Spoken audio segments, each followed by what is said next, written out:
Welcome to Talking Grit, a Detroit Lions podcast.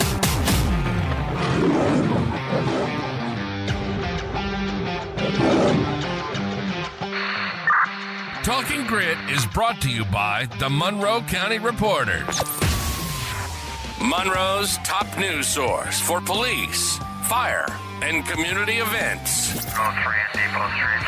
Truck boy at Follow them on Facebook, and for $2.99 a month, you can become a subscriber and get the news you crave even faster. Welcome to another episode of Talking Grit. I'm Jason Harwood, and Jacob Litton is here as well.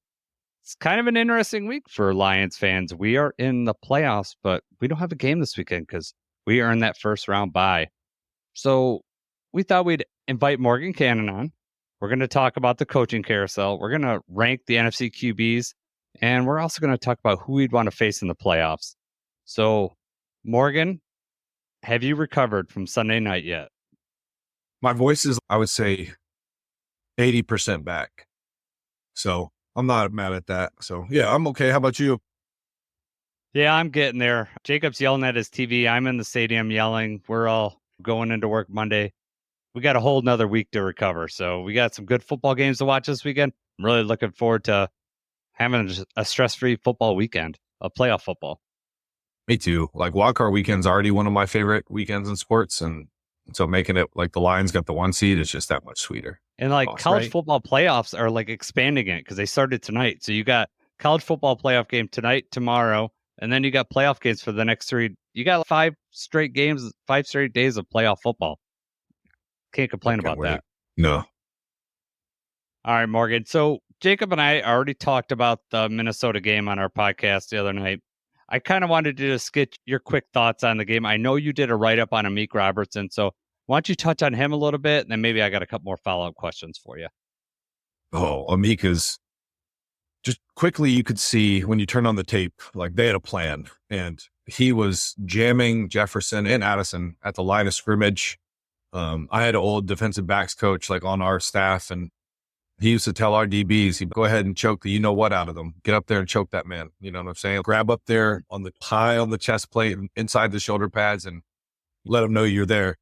And a couple times early, you saw him jam Jefferson and Jefferson's head snapping back. And receivers don't like that, man. And then he was also executing this like fake jump jam. I'm sure they have a better terminology for it, but he essentially gets up, like walks up to the line of scrimmage at the last second, acts like he's going to shoot his hands like he's been doing, where he's messing you up. And then he doesn't do it. It's almost like a ghost rush for an edge rusher. And it was throwing Jefferson's timing off. And you kind of saw that. Yes, a lot of it was on Darnold, but there wasn't a lot of cohesion in their passing game the entire night. So yeah, it was a lot of fun to watch. Yeah. That stadium was loud. We were talking about it before we jumped on. It was up there in terms of like atmospheres. I wouldn't quite put it on par with the Rams or Bucks game from last year, but it was close, and that's saying something for a regular season game. Yeah, it affected the game, that's for sure. Yeah. They should have had a little more delay of game act, and I wasn't paying attention to that in the stadium as much. It's hard. I'm not really looking at the play clock too much because I'm really just watching how everybody's lining up. But basically on replay, I was like, oh yeah, they were delay of game and all over the place. So good friends that sits with me, he's always looking. And a couple different times, I swear he was jumping up like, Jacob and I talked about that the last game, that I really want them to fix that. I don't like that the subjective nature. It should be objective. 0, you're done. It should not be subjective. Yeah, that's the way it should be. So the other big thing in the game was Alex Anzalone's return. If you look at the DVOA numbers, while Alex was with our defense, we had the number 1 rated defense. He left. We went all the way down to 32, and then we had a resurgence in this game. Do you think that was a coincidence, or do you think Alex really makes that big of an impact? I really do think Anzalone's he's a big-time player, man, and he knows this defense. You think about it, he's got ties to Aaron Glenn going way back to New Orleans, and he's a force multiplier, in my opinion. And what I mean by that is he's taken things off Jack Campbell's plate. They can use Jack different ways, and they trusted him a lot, just manned up against Hawkinson. And Anzalone, I will say, he's a really well-rounded linebacker in every phase, but in my opinion, his bread and butter, the thing that's going to make him like stick in the NFL for like as long as he wants, is his ability to cover tight ends like in the open field. Hawkinson's a good receiver. Say what you will. People I know have certain kind of feelings about what he said when he left Detroit and this and that, but he's a good player. And some of that factors into Darnold just being uncomfortable all night. Shout out Levi Onwuzurike. He is credited with 9 pressures on PFF. I charted him with 8, so I don't know. Still, 8 is crazy. So he had a monster game. But yeah, I would say Anzalone does. I don't think the Lions are going to hold people to 9 points every single game. But I think he's what makes this defense stir at this point without number 97. You know what I mean? Mm-hmm. Definitely. Yeah, we had talked about this before, like how many stops do you need? And Alex at least provides us with a few stops. And that's, with this offense, that might be all we need in the playoffs, is just 2 or 3 extra stops that we would get without him gone. Let's move on to some news this week. Jahmyr Gibbs got Offensive Player of the Month for December and January, but he's also nominated for FedEx Air and Ground NFL Player of the Year. So he's up there with some good company. Jacob, who's he up there with? Yeah, Josh Allen, Joe Burrow, Lamar Jackson, running back Saquon Barkley, and then wide receiver Jamar Chase. Obviously, these are the best, the elite guys. It's an honor that he's even listed up there with them. But he deserved it, man. He had a great year.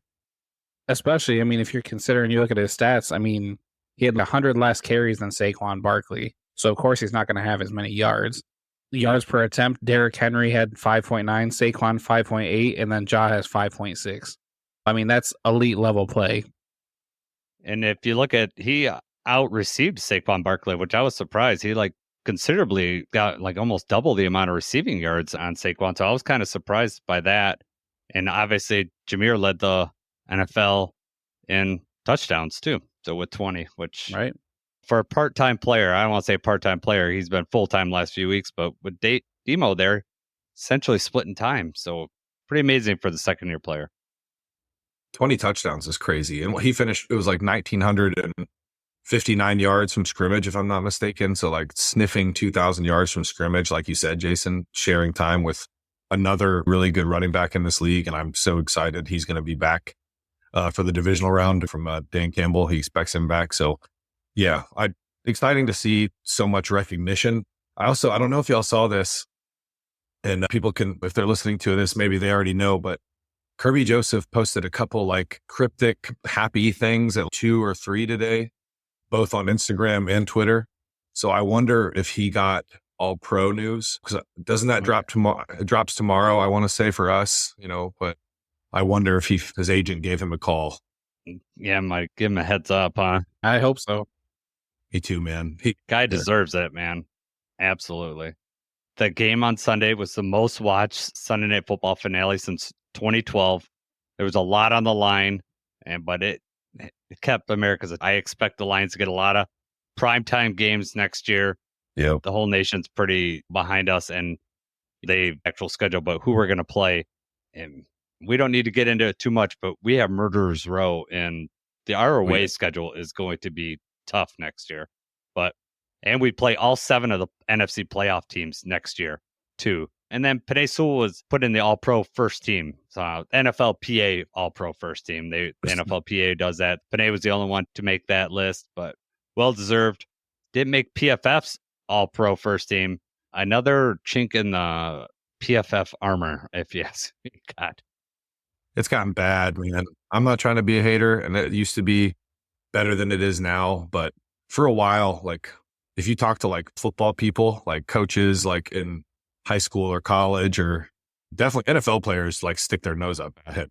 You guys have no idea. And then, yeah, it's crap, man. They had a lot of people. I know the offensive line community, like Brandon Thorne and Duke Manyweather, who runs that facility out in, I think it's Arizona, trains everybody offensive lineman wise. They were all like, what is this? I don't know. Anybody that watches football knows that Penei is the one guy. of one. Yeah, one of one. Yeah, exactly. And someone else wants Penei, and someone else instead of Penei, go ahead and have him. We'll keep our guy. We'll keep Sewell always. Thank you. Yep. Yes. All right.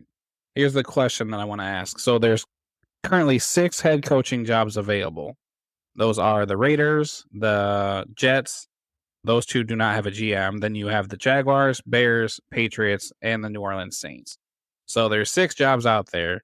So Morgan, we'll start with you. But if you are a coach and you got to pick out of those 6, what team is at the top of your list, and what team do you think would be like an absolute no?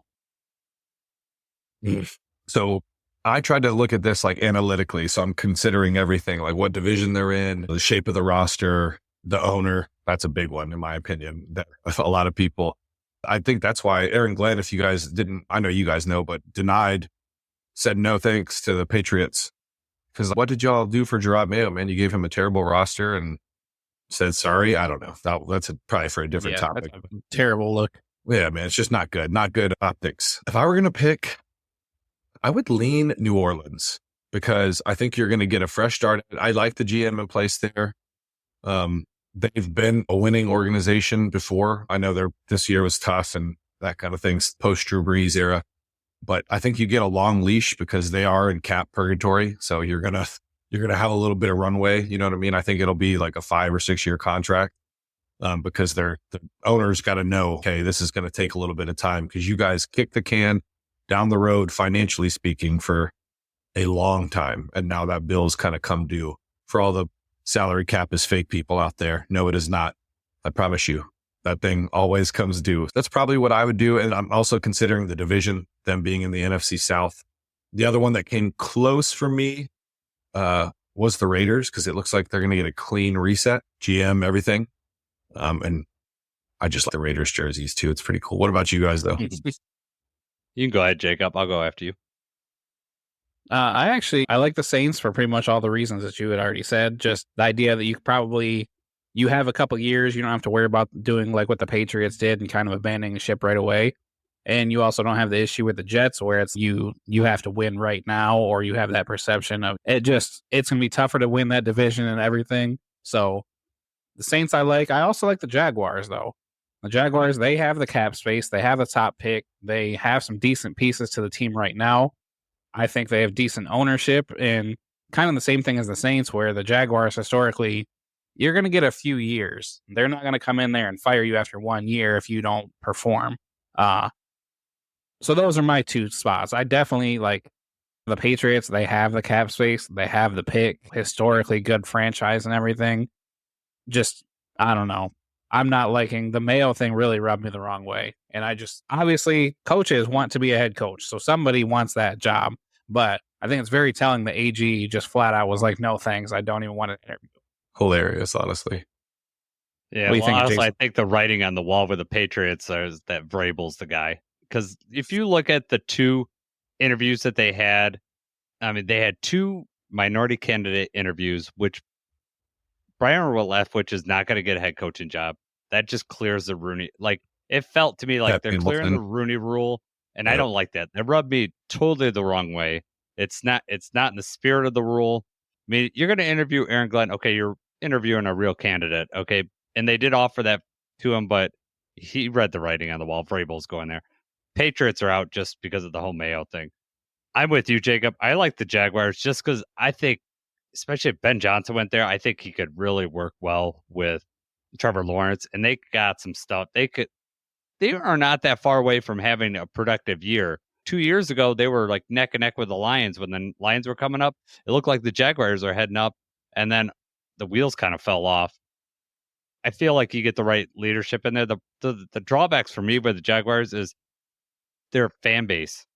If you're going to go down there from the Lions fan base, say it's Ben Johnson or Aaron Glenn, down to Jaguars, you got a fan base that's really not that interested. You have an owner that wants more games overseas than in-house, and that would be a tough pill for me to swallow, especially after being in that stadium on Sunday, and then you would go there. Now, if he builds a winner down, or if Aaron Glenn, Ben Johnson, whoever gets it, builds a winner, maybe that changes things a little bit, but 2 of your games are going to be overseas every year, and that's telling. I do like the Raiders gig, especially since they got rid of the GM and they're just going to start over. They did fire after first year, but I feel that was a whole Tom Brady thing. Tom Brady's coming in and we're gonna clean house. Hopefully, you'd have to talk to him. Are we going to keep Max Crosby? Because if we're going to give up on Max Crosby, unless you're going to get a king's ransom, then what did they have at the Raiders? I mean, you better get 5 or 6 years. And I don't know how patient Tom Brady's going to be, so that would worry me. New Orleans is okay, and I think that they have a good ownership group, but their QB situation, they're going to be moving on from Derek Carr. So you better have a long leash in there. The ownership keeps me out on the Bears just because you're stuck with a GM that's already there. So I don't like that. And Jets. The Jets. Ownership on the Jets. Same thing with the Jets. The owners just nope. If you got Chris Spielman, having Chris Spielman go as a GM, that's interesting. He's interviewing there. It shocked me that he was interviewing for a GM job. It doubly shocked me that it was with the Jets because I just don't see him being a good fit there. If Chris Spielman turns around both the Lions and the Jets franchise, then he deserves to be in like a different Hall of Fame, like something that's above the regular Hall of Fame. The Jets and the Bears just are out for me for ownership. No, I get that. They've shown it. And then they were asked, the owner was asked about, McCaskey was asked about alignment. And he was like, I don't feel like that's pertinent. And I'm like, I'm just like, I don't understand that, man. What are you talking about? Like, yeah, that makes zero sense. Like when you say they don't need to be aligned, the Lions are a perfect example of what happens when you are aligned and work together. I don't know. So that being said, Morgan, where do you think Ben Johnson goes? Where do you think Aaron Glenn goes? So Ben Johnson has 4 interviews this week: Bears, Patriots, Jaguars, Raiders. Aaron Glenn has 5: Bears, Jets, Saints, Jaguars, and Raiders. And he, like we said, Patriots said, hey, come interview with us. And Aaron Glenn said, no, thank you. So we'll start with Ben Johnson first, Morgan. Where do you think he's going to end up? I saw those reports. I don't know if you guys did about how Ben Johnson could stay. I'm like, oh my gosh, here we go again, man. So if I had to pick one, I think I would go Jaguars just for the reasons I think Shad Khan the primary owner there, would open up. He's got money. Doesn't he own like one of the soccer teams, the premier teams? So I think he could give Ben what he's like, okay, I'll leave Detroit for $60 million guaranteed dollars if I get fired in 2 years or whatever. Like that's generational money. So that's probably my pick there. AG, easy, Saints. I think he'll get a nice 6-year deal with similar to Dan Campbell. Hey, we know this is going to be a little bit, but like if we could be like really in it, competing again by 2028, that would be great. Type deal, 2029. I don't know. Because like I said, they kicked that can financially, and that bill has come due. All right, now with interest. So that's probably my pick. What about you guys? I have the same. If Ben Johnson leaves, I'm pretty sure. I hope it's for the Jaguars. AFC first. Get him out of the NFC. Yeah, get him out of the NFC, and I think that team top 10 offense could be even higher than that, like right away. Trevor Lawrence, ETN had a down year, but Evan Ingram, that rookie wide receiver, Brian Thomas, they've got some pieces there. They got the right coaching staff and everything, and I think Ben Johnson does that for them and gets them competing pretty quickly. And then for AG, I think he's got the history with the Jets and the Saints, but we just talked about the Jets. I just feel like that's setting yourself up for failure. And then you flip over the Saints, the grass looks greener over there. And I think he's got a better history over there with the Saints too. I think it makes too much sense for him not to go there. Yeah, that's what I think. The history is going to lean towards. If I lean towards both Glenn and the Saints, just match up perfectly. Ben Johnson, I don't want to see him go into the Bears because I don't want to make them any better. We don't need another division opponent. We don't need to face him 2 times a year. And also, I think that's probably why if he's going to make a decision, like you're going to go with the Bears, probably the worst ownership group out of the 4 teams, and the other ones are looking strong. So that would be a rough go. I personally think if we win the Super Bowl, it may be a deciding factor. If we don't win the Super Bowl, I think Ben comes back. But if we win Super Bowl, yeah, I would say Jaguars probably my leading candidate and Saints for Glenn. The dark horse for both those teams is the Raiders. For whatever reason, I could just see Aaron Glenn being a Raider. I know he never played over there, but anything like that, but he just seems like he could be a leader and he would look good in the silver and black. Yeah. It matches beard. He would, man. I just pictured him on the sideline. Oh my God. Yeah. That aesthetic would be crazy. All right. So let's rank the QBs in the NFC playoffs. So we got Jared Goff, Jalen Hurts, Jordan Love, Jaden Daniels, Baker Mayfield, Sam Darnold, and Matthew Stafford. Jacob, we'll start with you. I also rank these based on where they're standing right now, how they're playing right now versus everything, not necessarily overall skill. But number 7, I have Jaden Daniels. Showing flashes, one season isn't really enough to go off of to determine how he's going to react in the playoff environment.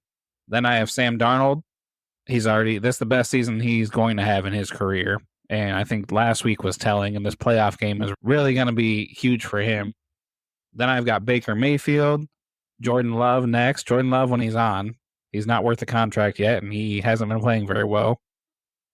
Top 3, I've got Stafford number 3, and I've got Jalen Hurts number 2. I've got Goff number 1.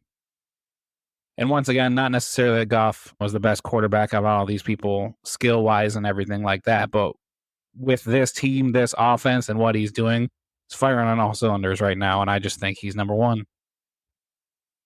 All right, Morgan. All right, so I'm not even being a hater, Sam Darnold. I'm going just with how they're looking right now going into the playoffs, right? Who would I want to have? Darnold.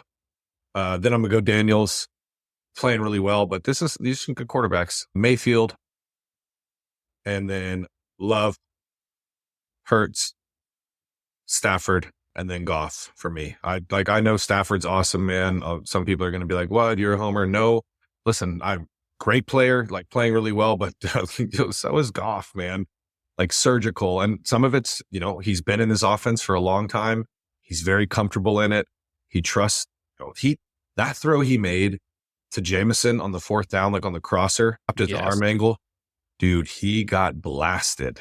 And on the money, J-Mo caught it in stride, ducked his shoulder, ran over Stephon Gilmore. I was like, that's just a grown, you-know-what man throw. And he's doing it so often. He's dropping the ball into a bucket 50 yards down the field. Ball placement's crazy. Yeah, that's my reasoning for that. Yep. All right. So I'm going to start out with number 7, Jordan Love. He has not looked good to me. And in playoff football, you better take care of the ball. And he is the one that probably takes the care of the ball the least, in my opinion.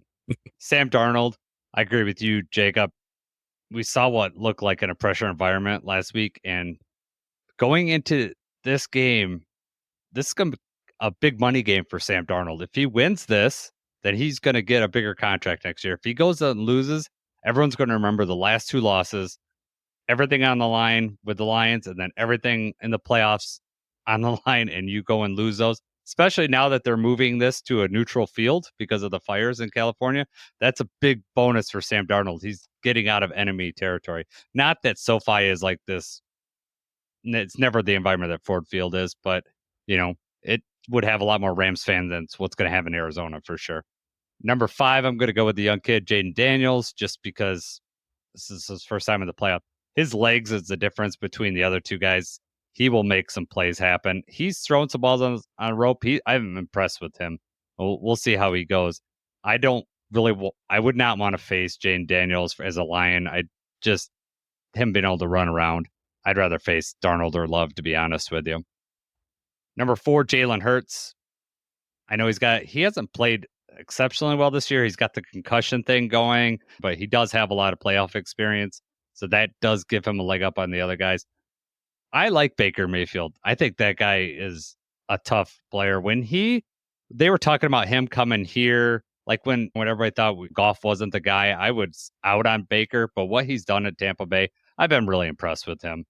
And then I match you, Morgan. I go Stafford, number 2.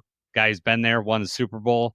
Sean McVay offense, he's got good receivers. And then I'll take Jared Goff. And I know that it's a Lions podcast. I'll obviously going to put Jared Goff up there. But you look at the season that Goff had. He is the Pro Bowl starter in the NFC for a reason. That shot that he took that you mentioned, Morgan, just tells you how tough that guy is.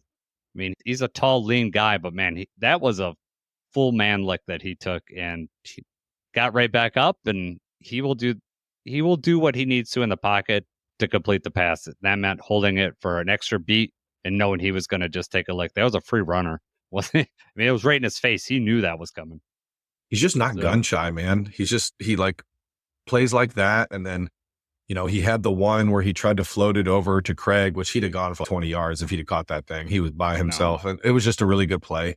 The only one I really was kicking him for, the deep shot to J-Mo, and people were like, oh, J-Mo lost it in the lights. I'm like, either way, brother, the best thing we were hoping for there was J-Mo knocking that thing down. He was bracketed. You know what I mean? Even if he didn't lose, it was never, I was just like, okay, so that was an arm punt. That's fine, I guess.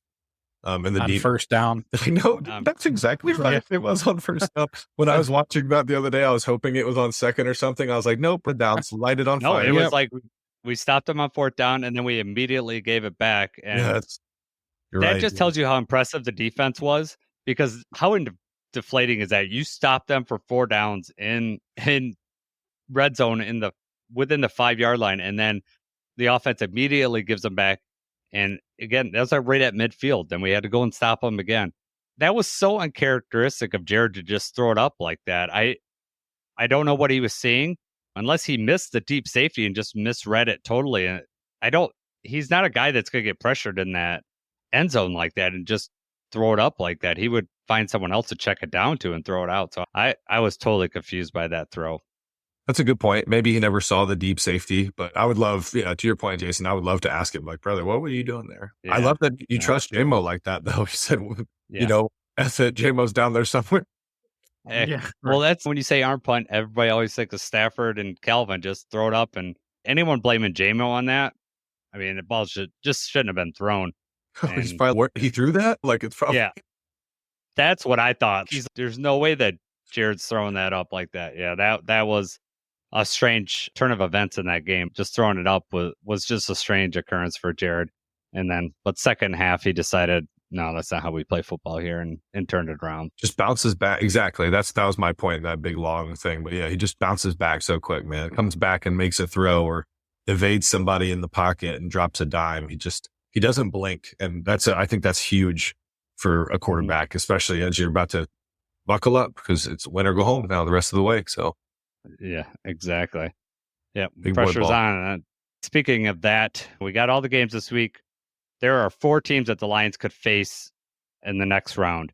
So I'm going to rank those teams who we'd want to face in the divisional round. So we'll start with you, Morgan, on this one. You can start from your bottom, your least team you don't want to face, all the way up to the number 1 team you want to face.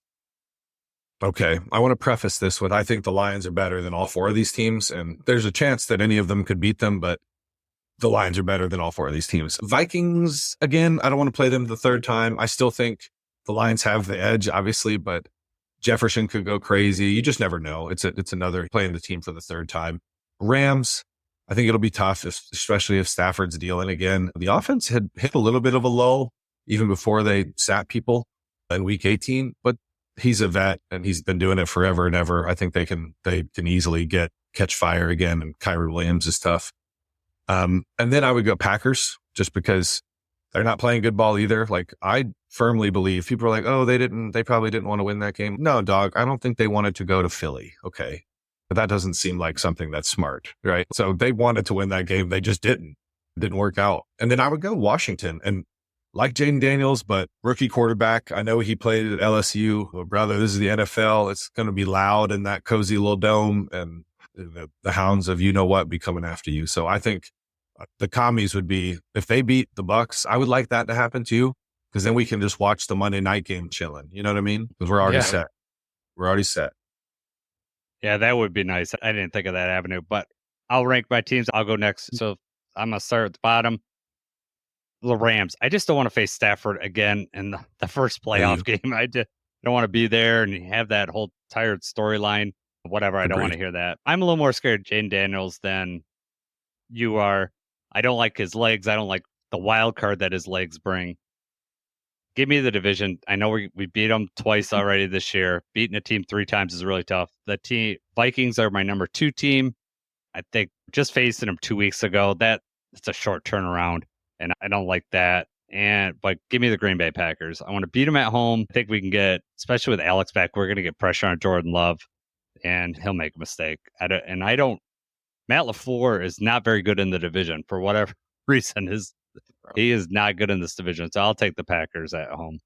Where are you at, Jacob? I don't want to play the Rams. I have them my team I want to play the least. We beat them in the playoffs last year. We beat them week 1. They're healthy now. They haven't looked that great outside of the Buffalo game, but Stafford's a veteran. They've got Puka, Cooper. They could be a dangerous team. So I'd prefer not to have to play them first. Then I have the Packers. The reason behind putting them behind the Vikings, because I really feel, obviously, I think we can beat either of them. But, it's been longer since we've played them. And if we are playing them, that means that they just beat the Eagles, who are a bigger threat. So, it's cool if they took out the Eagles, but then they probably have some momentum going. They probably had kind of like they did last year, where they were dangerous in the playoffs. Then I've got the Vikings, number 2. That would mean that we don't have to play the Rams if we're playing the Vikings, but we know that team really well. We got the best of them last week. I feel like if we played them again, it's probably just going to be almost like an extension of that game, except we're going to be a little bit healthier, and they're going to have a play. They're going to have a game. They're going to have a battle. But the number 1 team I'd rather play is the Commanders. I just think the rookie, Jaden Daniels, coming in Ford Field. Obviously, they've got some momentum right now, and they would have already pulled an upset, so you've got that whole angle too, but it's going to be tough for him to play. I definitely think that we can outscore them. I think we're going to be able to make enough stops. And I think that would also be the best game because we have not played them yet. That's what I'm hoping for, is that the Commanders win. And then we get to play them next. I love you on all those points. And I agree on the Rams storyline part, because I don't want to hear that again. I also don't want to hear about his wife. Please, God, spare me. Yes. What's the line for the Bucks? Are they even... Because the Bucks look like trash last week, man. Like, I didn't really think that... The Bucks are favored by 3 right now. Oh, okay. And they're home, so really it's just like kind of a... Look, Yeah. Interesting. Yeah. I was like thinking, I was like, man, you could face the Rams and then the Bucks, so they could repeat last year's playoffs, the 2 teams that we'd have to play. That could be a scenario, and I'd be okay with that. Yeah, that's fine, honestly. I'm not that scared of the Eagles, man. I feel like we're better than them. I know they've got the hype and everything, and their defense is playing really well. I just think it's such a coaching mismatch. Like, Sirianni's going to get walked, man. I just don't. And the Eagles, like, with the injuries right now, you could argue the Eagles have a more talented roster. I said this with a video I did with Miko. Because you think about their defense: Slay, Quinion Mitchell, CJ Gardner-Johnson. They got like just dudes, Jalen Carter. And like a lot of our dudes are hurt, but I just don't like if you bottle up, if Saquon's stat line looks like 26 carries for 86 yards, probably not winning that game if you're playing the Lions. I got news. You know what I'm saying? Like, their defense, I've heard their defense is good. That's cool and all. Buckle up, dog. That's all I got to say. Like, think about it last week. Like, the Lions offense didn't even play that well, turned the ball over 2 times and scored 31 points. Mm-hmm. I guess. I get to Brian Flores' defense, right? I mean, we just always put up 30 points on them. The Eagles haven't faced the Lions offense, and I don't think there's many teams that are going to be able to stop them consistently. Like you said, the first half, the Lions shot themselves in the foot last week. It's a good thing the defense was on their P's and Q's, or we would have been playing from behind in that second half. Still could have came back, because Sam Darnold was not good last week. He was bad. No. So I think the Eagles have the potential to have the biggest threat, but they also, like, they've just had some bad games. I mean, they're winning, but like the game against the Panthers was terrible. Leggett dropped that ball. We lost. They played the Jaguars earlier. That was terrible. Yeah, it was just a lot of close calls for them where the team didn't look that great. yeah, and Jalen Hurts really hasn't looked good the last 2 years, really. I mean, his throws have been off. If you watch any of the Eagles games, he is not crisp with his throws. A.J. Brown was very frustrated earlier this year. A.J. Brown was hurt this week too. I don't know if you saw that in practice. So it sounds like he might be good to go. But again, if they're going to have an extra game in the playoffs, so more wear and tear, and the Lions are going to hopefully come in fresh, which gives us a big advantage. Plus, all those teams have to come into Ford Field, and that is a huge advantage. We're talking like 2 or 3 penalties at least that the offense is going to have to delay game or false starts, something like that. All right, Jacob and Morgan, we're going to get into a special edition of Grit Picks. Grit Picks. So we're going to pick all the playoff games this week, and we're going to start with you, Jacob. Chargers at Houston. Who you picking? All right. Chargers are favored by 3 points as the away team at Houston. I just have not been impressed with Houston this season. They haven't looked great lately. CJ Stroud had a really bad year after obviously his really good rookie season. The Chargers have some momentum coming into this one. It's Harbaugh's playoff debut for the Chargers, and I think the Chargers are going to win that game. Who do you got, Morgan? Yeah, I'm going to take the Chargers with the points too, honestly. Like Houston kind of limped into the playoffs, man. Offensive line is just not playing well, to put it politely. Sure. Chargers play a physical brand of football. Harbaugh brought that, except that culture sunk in quick. So yeah, I'm picking Chargers all day. That's definitely one I'm going to put some money on. Yeah. I'm going with the Chargers as well. It's surprising how CJ Stroud has just not looked good all year. Everyone thinks he had a great rookie year and he was just going to come on and just improve. And it's a lot of it's the offensive line. And then they've suffered some injuries, definitely. And then Stephon Diggs getting hurt. Nico Collins was out for a while. And then Tank Dell, it goes down. Not that those are excuses, but he just hasn't looked good. In Lions game, he threw those 2 picks. Those are monster picks that allowed the Lions to come back into the game. All right, Morgan, we'll start with you on the next game. Pittsburgh at Baltimore. It's going to be on Amazon Prime. So if you don't have Amazon, you're not going to be able to watch this game, that sucks for them people. That's so annoying, man. I'm sick of the Hulu and Amazon Prime thing. I'm just sound like an old curmudgeon, but it's true. Another one I'm going to take. I don't know if this one will be, I don't expect this one to be super competitive, man. They've lost 4 in a row. Russell Wilson has turned into Denver Russell Wilson. He's back into a pumpkin form. Mm-hmm. Yeah. And then I just don't I know Pittsburgh's defense is good. They're very familiar with each other, obviously. It's 8.5, isn't it, Jacob? 9.5 right now. Yep. Oh, God. 9.5 towards the Ravens. So that's crazy for a playoff game, dude. In a division, you know what I'm saying? Yeah, that's crazy. But yeah, I'm still taking Baltimore with the points. I just think Lamar is going to chew them up when it's all said and done. Yeah, I'm going with Baltimore too. This one seems almost too easy to pick, which sometimes spells that it's going to go the other way. But you're limping into the playoffs. Russell Wilson is Russell Wilson. As long as they don't let up any moon balls, they'll be all right. But I'm going with Baltimore. Yeah, me too. I mean, the Ravens have won 4 of their last 5 games. Steelers have lost 4 of their last 5. They did split the series this season, one game 1-1, but I think the Ravens are just going to be too much for the Steelers. It counts more, right? I mean, they're playing at a higher level as the playoffs. It's win or go home. They're giving it everything they have. And if the Ravens are giving it everything they have, their best beats the Steelers at their best. And they haven't even been playing close to their best. So I definitely think Baltimore is going to win that. Yep. And then the Mike Tomlin talk will happen in Pittsburgh, get us to the playoffs, and we don't do anything again. I like Mike Tomlin, but Russell Wilson, man. That's what I'm saying. What are y'all talking? I saw that today on the TV. I was like, what are we talking about here, man? He had Russell Wilson. You know, they had George Pickens out there trying to fight people in the middle of the game. He's so frustrated. Yeah. Just doesn't. What is it with Pittsburgh getting crazy wide receivers? He's hilarious, man. He's one of the funniest. Like he threw that pick like a few weeks ago, and Pickens didn't even try tackling the guy who caught the ball. He just started fighting the DB. Like he just, yeah. That was Sainer still on the Commanders. Yes, it was. You're right, Jake. It was like right away. As soon as the pick happened, it was like hockey. He was like, "We're doing this right now." I mean, crying the first time I saw it. I had tears rolling down my face. I was like, "This man just doesn't care anymore." He's, you know what? I wasn't going to get that ball anyway. So good. It's hilarious. All right, next game. This time we're on Sunday, 1 p.m. at CBS. Denver at Buffalo.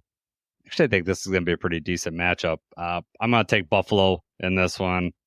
We're going to set up a monster matchup of Baltimore and Buffalo the following week. So I'm going to go with Buffalo. What about you, Morgan?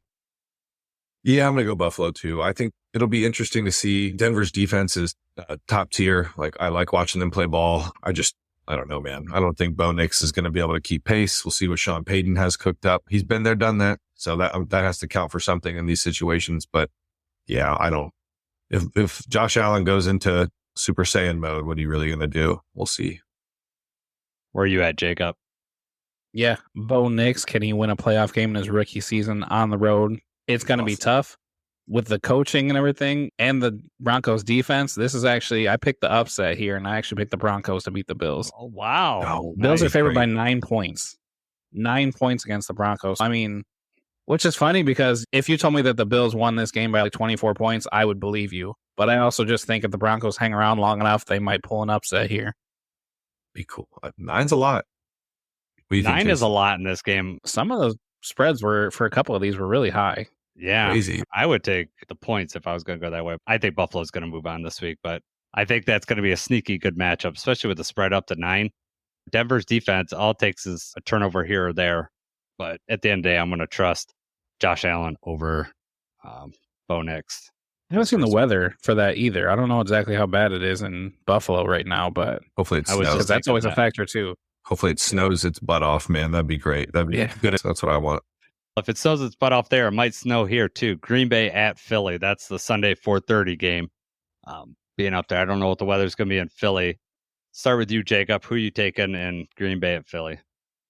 This might be a good game. I think it depends on what Jordan Love that we see and how healthy Jalen Hurts is. Jordan Love was also hurt. So, I mean, I could definitely see a scenario where, just like last year, they're a 7 seed. They come in, they upset the 2 seed, and they look pretty good doing it. I think the Eagles defense is going to make it really hard for Jordan Love to get comfortable. It's really hard to play in Philadelphia, and I just don't want the Packers to win. I'm going to pick the Eagles in this one. Yep. All right. I'll go next. I'm picking Green Bay, actually. I think Green Bay is going to go in there and run the ball and put some pressure on Jalen Hurts, and he's just not going to be able to get it done. So I'm actually picking the upset with going with Green Bay. Yeah, maybe it's reverse magic. Maybe I'm doing what you did earlier, just picking the Packers. It didn't work earlier, so yeah, I'm done with that. It worked for me, not for you. All right, Morgan. Philly, Green Bay. Who you got? If that happened, Jason, at least we would know who we're playing nice and early.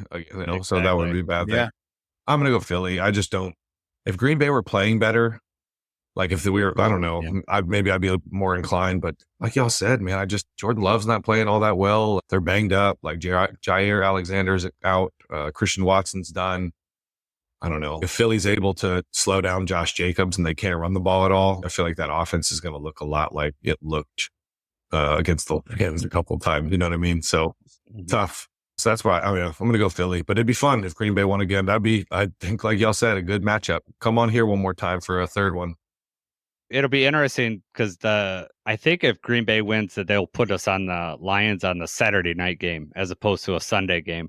Because I assume they're going to do one AFC game on Saturday and one NFC game, and they probably don't want to put the Rams or Minnesota. They're not going to put them on Saturday. That'd be a short turnaround, Monday to Saturday. So if the situation where Green Bay wins, we'll play on Saturday night, which for me personally would be better. I'd rather play on Saturday. That way I got a day on Sunday to kind of recuperate. That's a great point. Exactly. I like that idea. Yeah. So maybe that's in the back of my mind. Maybe that's where I'm coming from. Washington and Tampa Bay. This is probably the game I'm most looking forward to because I think it has a chance to be the most competitive out of all of them. Sunday night, 8 p.m. This is Sunday Night Football, NBC. I'll start here. I'm going to go. This one's a toss-up for me. I'm going Washington. Depends on what Baker Mayfield we get in this game. The Bucs have looked good, and then they've looked really bad, too, at different times. So I don't know, but I'm going to go with Washington. Washington looked really good the last time I saw them play on that Sunday Night Football with Atlanta. That was a really fun game to watch. We'll see. I'm going Washington. We'll go to you next, Morgan. I'm going to go Commanders, too. I almost said commies. I always call them commies when I'm talking about them. Yeah. Commanders. Yeah, Tampa Bay's they're banged up like we talked about. And I think this is a sneaky, I wouldn't even call it an upset, really, because I don't think Commanders defense has been pretty good all year. They got some nice young pieces. I think they're getting Jonathan Allen back, if I'm not mistaken. Yeah, so I'm going to go Commanders. I like Baker Mayfield. I like the way he's been playing. He's a pain to play against. He's like one of those annoying competitors you probably just hate playing against as a defender. But yeah, what about you, Jacob? Yeah, this one I think is probably going to be the best game in the first round. Probably the closest. Could be a shootout here. But the Commanders have more momentum than the Buccaneers do, and I think the Commanders are going to win the game. I go back and forth on this one a lot because I do think it's probably going to be close. And this has one of those Baker 300-yard, 3-touchdown game maybe, but I'm still going Washington. All right. Minnesota at Rams. We'll start with you on this one, Morgan. Who do you... Monday night, this will be the cap off the wild card weekend. Who's going to take this one? I'm going to go Rams. I don't... this one's going to be really competitive in my opinion. And probably closer to a coin flip than a lot of people want to admit. But yeah, I'm going to go Rams. I think Minnesota If the Rams can run the football, like if Kyron Williams can get going and then Stafford can get into the play action and stretch them out vertically and horizontally, I think they're going to be good on offense against Minnesota. And then defensively, if they heat up Sam Darnold and you get a version of Sam Darnold that was in Detroit last week, they're going to be in trouble, I think. I agree. Yep. I'll go next. I think the Rams are going to win this one. Brian Flores is set up to stop certain offenses, and I don't think it's Sean McVay's offense. You got Matt Stafford in there, another veteran quarterback. It's going to be able to read the blitz, kind of know what's coming. I trust him in this situation more than I trust Sam Darnold. And when we get into the playoffs, a lot of it can come down to good quarterback play. So I'm gonna take the Rams there. Going to Arizona gives Minnesota a little more advantage, but I don't think enough to sway the result of the game. So I'm going with the Rams. Where are you at, Jacob? Yeah, updated betting line. The Vikings are favored by 2.5 points, which I didn't see if that moved, how much that moved after they moved the game. But I think the loss to the Lions just took a lot of wind out of Sam Darnold and the Vikings. It was a tough game. They've got another tough game ahead of them.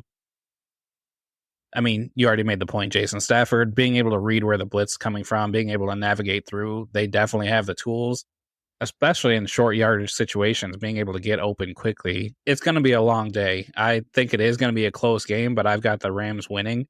The Vikings celebrated after winning the game against the Packers, and I think that's going to haunt them. I think that's the last time they're going to celebrate. Yeah, that's such a weird celebration. We talked to Arif and Hassan that covers Minnesota, and he didn't really even have the answer of what they were celebrating. So whatever. Yep. It is what it is. We're going to get the late game either way. Is that what you think, Morgan? We're going to have the late game on Sunday because there's a 6:30 on Sunday or an 8 o'clock on Saturday. I bet you the Lions get the late game either one. Yeah, it'll be like if Washington beats Tampa, then I think we'd maybe hopefully have a chance to be the earlier game. Maybe they won't think that's the hot one. Maybe what do you think? I don't know, Sunday afternoon type deal. I don't know. I think the Lions are that team. I don't know. But who knows? It might put the NFC at both the late game. I don't know. Usually the 1 seed plays in the later game. Yeah. Right? Oh. Good point. It's a very good point. I don't know that for sure, but I think that's usually how they do it. And the Lions do. Yeah. The Lions do numbers every time they're on. That's a good point too, Jason. Like the America's team and all that. If we get Green Bay, it's definitely going to be, I think it'll be the Saturday night 8:30 game. I think that'll bring huge numbers in because, Green Bay fans will watch. Obviously, that'll be a huge game. But yeah, so I wanted to ask you, Morgan, so going into the season, how many wins did you have the Lions with going in? Do you remember what you predicted them to win? Yeah, when we did our season predictions for Pride of Detroit, like the big article, I was 13-4. Okay. Yeah, big faith. Jacob, what were you at? 12? We both actually had 12-5. 12-5? Yeah. So definitely exceeded expectations, especially with all the injuries. I mean, it's crazy what Dan Campbell's brought here.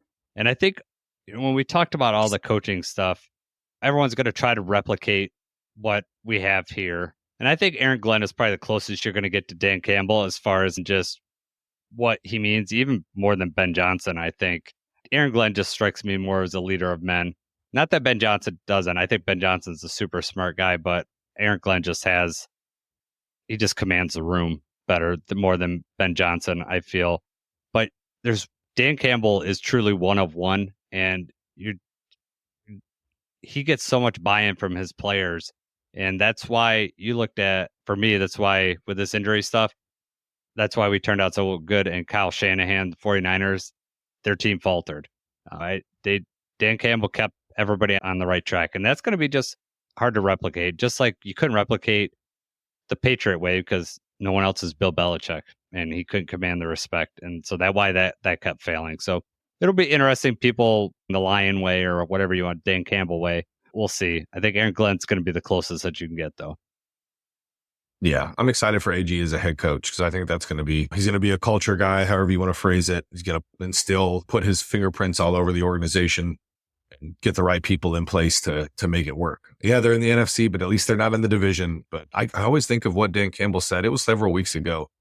And he said that we have something 6 more games remaining or 7 more games. And I was like, wait, we only have so-and-so regular season games left. But then I did the, 1, 2, 3. And that's when I was like, oh, that's what he means. So it's just cool, man. You can tell it's been on their minds this whole time, and they've just been methodical, right? Like they celebrated last week, but it wasn't like they weren't popping champagne. It was like, all right, let's put on our hat and t-shirts and take some pictures and play some music, but just methodical, man. I love it. Yeah, it's very, when you listen to all the press conferences like I do, and you listen to all the player interviews, it is one message. All the players say, and it's not like you have to say this, they just have one mindset going into this, into the next game. And it is very clear that Dan Campbell tells them the message and they all buy into it because they all say the same thing. And that's the benefit of getting the players that they get. I think that's more important than some of the skills that these players have. Are they going to buy in? Are they going to be a part of this team? And you'll see players that, I think Isaiah Buggs was one of those players that probably did not act that way because he was not long for this team. They got rid of him. Even though I like Buggs as a player, I think he rubbed someone on the coaching staff the wrong way because he wasn't, even though he was good, he was gone. He was also vocal about not playing. And we have that whole kind of distraction thing. So it was like, you're right. If you're not buying in, you're not going to be here. Yep. Which I'm totally fine with because you win a lot better with everyone pulling the same direction as opposed to the 1 or 2 guys pulling the other way. Because then they start pulling other guys with them. I've been at a workplace where that happens, and I know it's not the same as a football team, but it's like that. You get a couple bad apples, and then everything starts to rot. Yeah, that's true. All right, Morgan, what you working on now for Pride of Detroit? You got anything you're cooking up right now, or anything you're doing with Miko? So we created a video this evening. It'll drop tomorrow morning. Just a quick little rundown of, he talked about the coordinators the other day. We just touched on some of the playoff storylines going into the wild card weekend. Pride of Detroit, we have everything.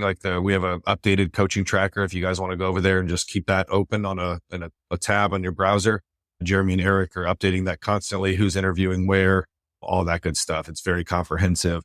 I'll probably chill this week. I don't know that I'll write that much.